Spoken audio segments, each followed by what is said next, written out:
आज हम अगर देखें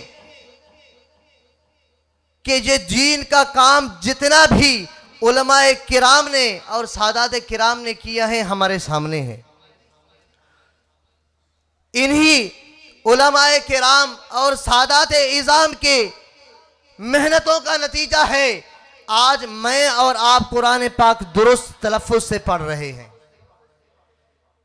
अगर इन्हीं उलमाए किराम की मेहरबानियां ना होती तो मुझे पता ना चलता कि अल्हम्दुलिल्लाह रब्बिल आलमीन में लिल्लाह में हा अल्लाह को ज़ेर मैंने क्यों पढ़ा, इन्नल्लाह अला कुल्ली शैइन कदीर में इन्नल्लाह पर ज़बर मैंने क्यों पढ़ा, और कुल हुवल्लाहु अहद में अल्लाह पर मैंने पेश क्यों पढ़ा। यही उलमाए किराम का नतीजा है। एक मिनट के लिए जरा सोचिए, अगर यही उलमाए किराम की खिदमत ना होती, अगर इनके मेहरबानियां ना होती, आज हम में कितने बंदे होते जो कुरान दुरुस्त पढ़ सकते होते। हमें पता होता कि यहाँ पर कुरान मजीद की इस इबारत पर जेर जबर या पेश पढ़ना है तो क्यों पढ़ना है, इसकी वजह क्या है। आज इस हम अगर कुरान मजीद दुरुस्त तरीके से पढ़ रहे हैं, ये उलमाए किराम की मेहनतों का नतीजा है। लेकिन अफसोस, 7 करोड़ अफसोस से यही अर्ज कर रहा हूं, जिसे किबला शाह साहब ने भी फरमाया कि उलमा की दूरी का जो नतीजा क्या होता है काबिल तकलीद है। लेकिन अफसोस आज हम उस जहलम के सूहर भी, उसको मेरे ख्याल के कहना बदतर होगा, उससे भी बदतर शख्स मिर्ज़ा जहलमी जैसे खबीस को हमारी अवाम उन्नास सुनती है। और मेरे भाई जो इस खबीस की तकरीरों को सुनता है ना, उसको थोड़ा सा भी इस तरफ तवज्जो दिलाने की कोशिश करूंगा कि जो उलमाए किराम ने, जिन सादात किराम पीरान इज़ाम ने आज इस तक हम तक दीन पहुंचाया, क्या यह इस खबीस की मेहरबानियां थी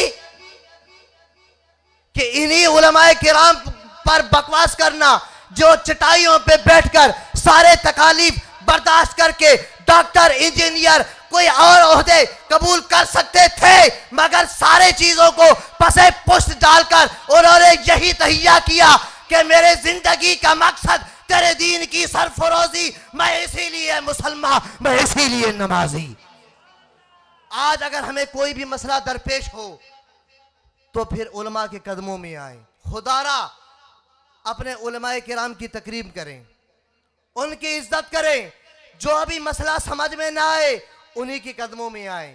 मुझे बताइए कि आज जो बुखारी शरीफ है, क्या एक दिन का बंदा आकर यहीं पर खत्मे बुखारी पढ़ रहा है कि नाना जो ये आखिरी हदीस पढ़ रहे हैं, पीछे उसने अपने एक जिंदगी का एक हिस्सा गुजार के आया है, पहले उला, फिर सानिया, फिर सालिसा, आगे चलते चलते आखिरी एमए में जाकर ये बुखारी पढ़ रहा है, तब जाकर उसको बुखारी समझ आ रही है कि बुखारी क्या कह रहा है।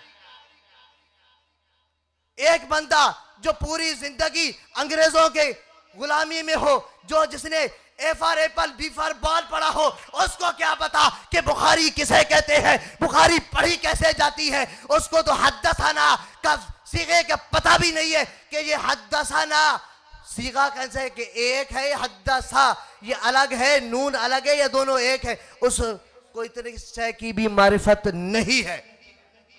तो अगर इल्म दीन चाहिए तो इसी उलमा के कदमों में आए। अगर तराजिम उर्दू के किए भी उलमा ही की फजूज़ व बरक़ात है। इस बेचारे को तो हदीस पाक देखकर पढ़नी भी नहीं आती। इन जाहिलों की तकरीरें सुन के हम अपने अकीदे ख़राब कर रहे हैं। ना ना ना ना, मेरे इमाम अशाह अहमद नूरानी रहमतुल्लाहि ताला अलैह जो सियासत का काम वो कर गए, वो भी एक आलिम दीन थे।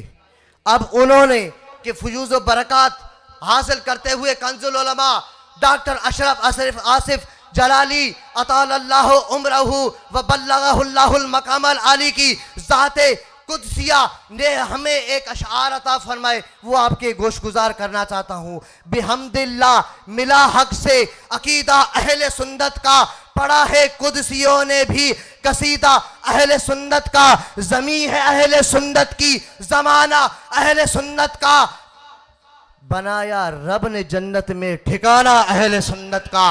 और हाँ हाँ, ये मामला हो कि जनाब अहले सुन्नत से हटकर किसी और से रवाफिज, खवारिज, नवाफिज से कोई अकीदे लिए जाए, और मेरे इमाम ने फरमाया ना ना।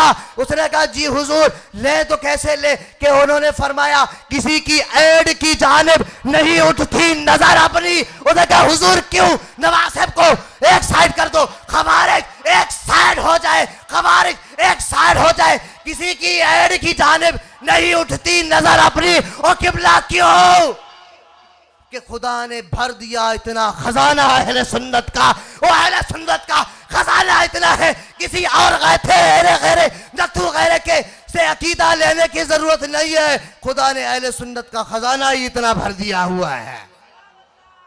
तो लिहाजा अपने इन अहले सुन्नत के उलमा और तुलबा के खुद्दाम बन जाएं, उनकी खिदमत करें। मस्जिद में अगर वो इमाम है तो इस एतबार से भी अपनी खिदमत सर अंजाम दें। बड़ी मेहरबानी फरमाएं। जो बातें सुनने को मिलती हैं इस बज़म के प्लेटफार्म से, अल्हम्दुलिल्लाह हमारा जो बज़म सरवर कौनैन है, जो गरीब तबका के तलबा हैं, अल्हम्दुलिल्लाह उनकी भी वो अपने इस्तिताअत के मुताबिक उन्होंने उनकी भी खिदमत की है। माजी करीब में जो बारिशों का सिलसिला हुआ, अपनी इस्तिताअत के मुताबिक बज़्म सरवर कौनैन ने भी अपनी खिदमात पेश की हैं। तो इस एतबार से भी खुदारा, अगर मैं सिर्फ एक अर्ज़ करूं आपको, एक मस्जिद में तकरीबन और ना हो तो 100 बंदे तो होंगे यार, 100 नहीं हुआ 50 बंदे तो होंगे। उनकी खिदमत में सिर्फ ये अर्ज़ कर रहा हूं कि आप रोज़ाना के बेस पर, रोज़ाना सिर्फ 10 रुपये अपने पास एक साथ जमा कर लें और महीना मुकम्मल होने पर अपनी इमाम की खिदमत में पेश कर दें, तो इस एतबार से भी उनकी बड़ी मुआवनत हो जाएगी। तो अल्लाह तबारक व तआला मेरा कहना और आपका सुनना अपनी पाक बारगाह में कबूल फरमाए। वमा तौफीकी इल्ला बिल्लाह।